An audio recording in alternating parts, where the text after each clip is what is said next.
चलिए अब बात कर लेते हैं गजराज पर संकट की। जी हाँ, छत्तीसगढ़ में हाथियों की दस्तक से दहशत है। तो वहीं मध्य प्रदेश के कई इलाकों में हाथियों ने उत्पात मचा रखा है। तो कहीं पर गजराज को निशाना बनाया जा रहा है। अब हम आपको हाथियों से जुड़े मूवमेंट और कहां-कहां हाथियों ने दहशत मचाई है, उससे जुड़ा पूरा अपडेट 6 तस्वीरों से दिखाने का प्रयास करेंगे। सबसे पहली तस्वीर आपको बताएंगे उमरिया की, जहां उमरिया के बाधोगढ़ में 10 हाथियों की मौत के बाद हाथियों का एक दल शहडोल में मूवमेंट कर रहा था, जिस पर इलाके में दहशत फैल गई। तो वहीं हाथी फसलों को नुकसान पहुंचा रहे हैं। तो वहीं पर अब आपको दूसरी तस्वीर हम आपको दिखा रहे हैं बाधोगढ़ यानी कि बलरामपुर की, जहां पर बाधोगढ़ टाइगर रिजर्व में लगातार हाथियों की मौत हो रही है और इसके बाद वन विभाग में हड़कंप मचा हुआ है। अब पन्ना टाइगर रिजर्व में भी हाथियों की सुरक्षा को लेकर मैनेजमेंट अलर्ट दिखाई दे रहा है। चिरमिरी में भी एक बार फिर से दंतेल हाथी ने दस्तक दे दी है, जिससे आसपास के गांव में दहशत का माहौल देखने को मिल रहा है।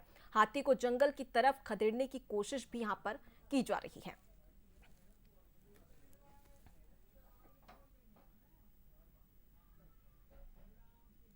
देखिए, मध्य प्रदेश और छत्तीसगढ़ के साथ ही पूरे देश में हाथी जंगल छोड़कर रहवासी इलाके में जा रहे हैं, जिससे वो हिंसक हो रहे हैं और ग्रामीणों को निशाना भी बना रहे हैं।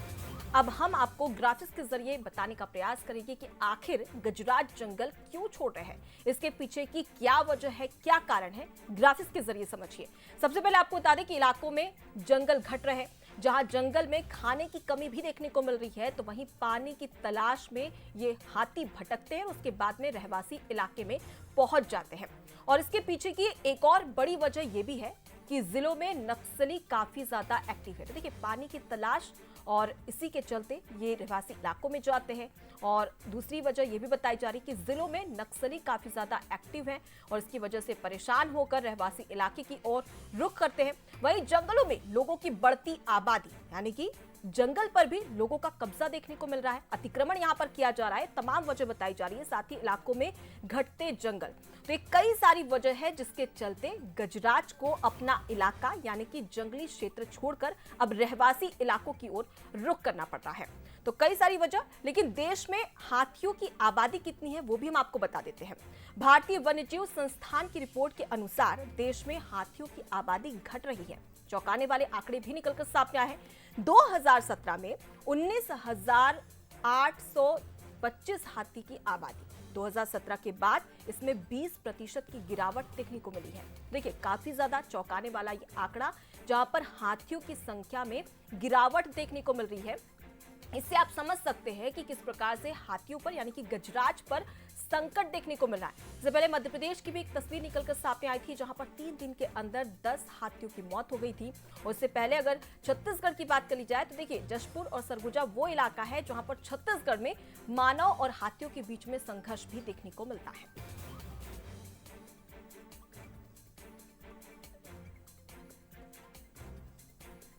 तो अब इसी पर बातचीत कर लेते हैं। हमारे साथ में wild life expert Nitin Singhvi ji जुड़ गए। नितिन जी, बहुत स्वागत करती हूं मैं आपका बंसल न्यूज पर। और सबसे पहला सवाल मेरा आपसे यही है कि आखिर मानव और हाथियों के बीच में संघर्ष क्यों देखने को मिल रहा है, इसके पीछे की वजह आप क्या मानते हैं और इसे कैसे ठीक किया जा सकता है?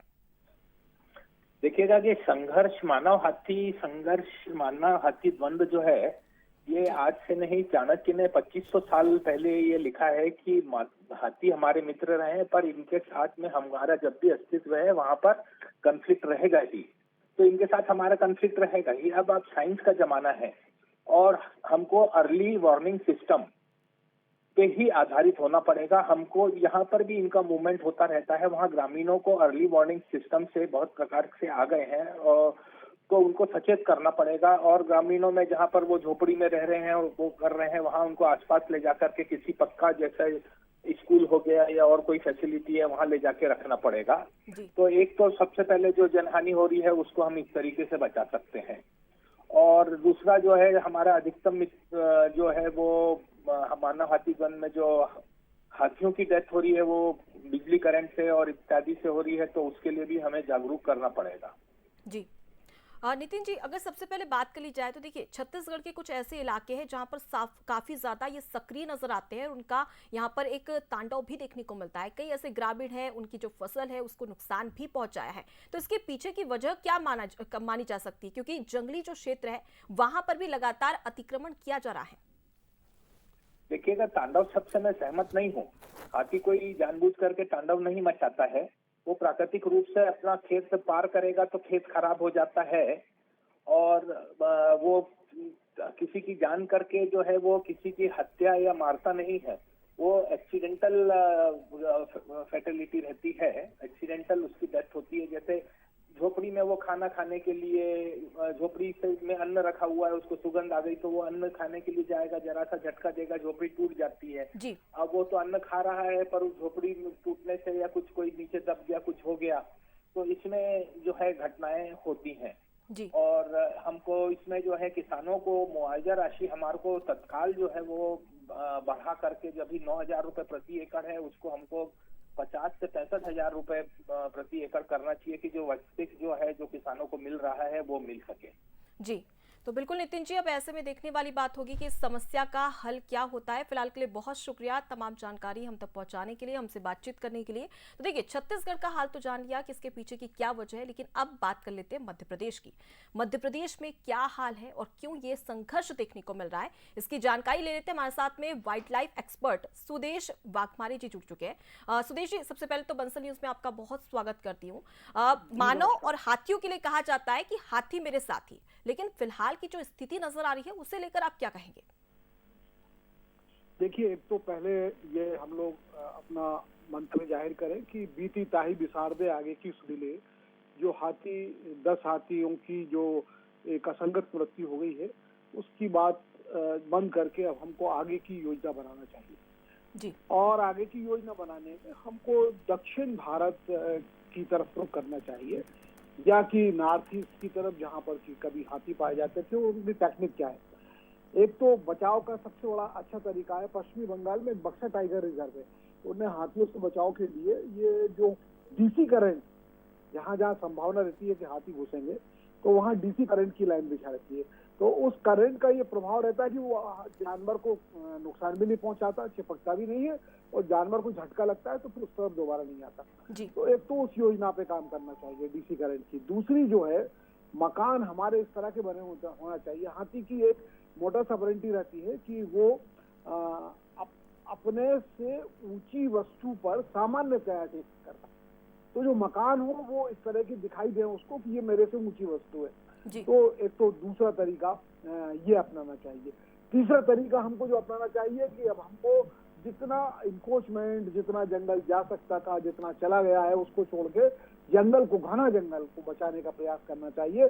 देखिए, प्रकृति ने इकोसिस्टम में हाथी को इसलिए इंट्रोड्यूस किया था कि हाथी घने जंगल को, जो डेंस फॉरेस्ट होता है, उसको विरल जंगल में बदल देता है। और बिल्कुल सुदेश जी, और यहाँ पर मानव को, मनुष्य को ये समझने की जरूरत भी है कि इस पृथ्वी पर जितना अधिकार मनुष्य का है उतना इन वन्य प्राणियों का भी है, और इसको लेकर सिर्फ सरकार की ओर से नहीं बल्कि आम जनता की ओर से भी प्रयास करने चाहिए, क्योंकि हम देख रहे हैं कि लगातार जंगल की कटाई हो रही है, अतिक्रमण देखने को मिल रहा है, और यही वजह है कि हाथी पलायन करने को मजबूर है। फिलहाल के लिए बहुत शुक्रिया तमाम बातचीत के लिए। तो देखिए, ये 6 तस्वीरें भी हम आपको दिखा रहे हैं अलग अलग जिलों की, जहां पर अलग अलग तस्वीरें निकलकर सामने आई थी। कहीं पर रेस्क्यू किया गया था तो कहीं पर हाथी की मौत हो गई थी, तो कहीं पर हाथियों के आतंक की वजह से कई ऐसे ग्रामीण हैं जिनकी मौत भी हुई थी और इसके साथ ही उनकी फसल का नुकसान भी हुआ था। लेकिन इसके पीछे की वजह क्या है, ये कहीं ना कहीं एक यक्ष प्रश्न बना हुआ है।